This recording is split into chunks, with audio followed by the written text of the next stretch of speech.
નો memo આપે છે police વાળા, એને આપણે મેજોરિટી બધા દંડ નો કોઈ સમજે છે, એ દંડ ની પહોંચ નથી, આ કોઈ લગભગ ને નથી ખબર. એ છે શું છે? સમાધાન શુલ્ક પાવતી ઉપર લખેલું જ છે, બધામાં મેમો હોય તો જોઈ લેજો. સમાધાન શુલ્ક પાવતી છે, એનો મતલબ એવો કે ક્યાંક સમાધાનની જોગવાઈ છે કાયદામાં છે. હવે પૈસા તમારી પાસે 500 કે 1000 લે તો એમાં હેઠે લખે છે 500 કે 1000, તો એની આગળ લખેલું હોય છે સમાધાન શુલ્ક પેઠે વસૂલેલ રકમ. એટલે સમાધાન શુલ્ક પેઠે વસૂલેલ રકમ છે, એટલે સમાધાન બાકી છે. સમાધાન ક્યાં થશે ભાઈ? પોલીસ વાળા નથી કરવાના, આપણે નથી કરવાના. ક્યાં થશે? કોર્ટે થશે.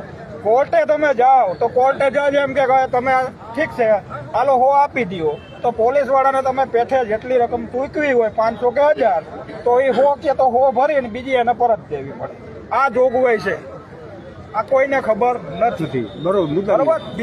બીજો મુદ્દો એ છે કે જે તમને મેમો આપે તે આરટીઓ લખીને દે, એમાં ને એમાં સમાધાન શુલ્ક પાવતીમાં એ ના લખી શકે.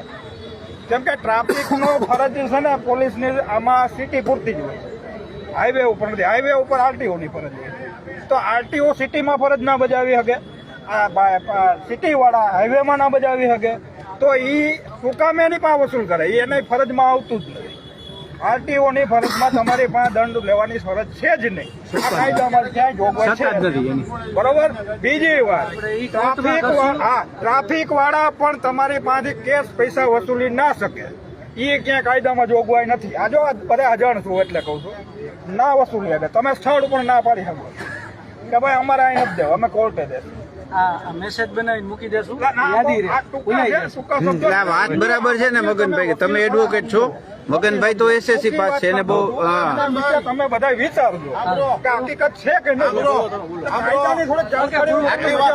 આટલી વાત થઈ ગઈ ને, હવે આના પછીની એક જ વાત હું ખાલી કરું છું. માની લ્યો કે મેમો કોર્ટે જઈને કોઈ એમ કે અમારે 30 રૂપિયા નથી દેવા, તો એ અમે એના ભેગા હી. ભાઈ એ બરોબર છે. એ તમે કોર્ટે સહજ એમ કે ઈ ભરો કે 50 ભરો, સાંભળો, એમાં જો તમે ઇનકાર કરશો તો એ કોર્ટ કન્ટેમ્પ થશો, એની સજા થશે. પણ આમાં કોઈ દંડની જોગવાઈ થી વિશેષ કોઈ જોગવાઈ છે નહીં. હેલ્મેટ બાબતે માતા કી વંદે માતરમ. હાલો અતુલભાઈ, હાલો અહીંયા ઉતાર્યો, અહીંયા ઉતાર્યો ભાઈ.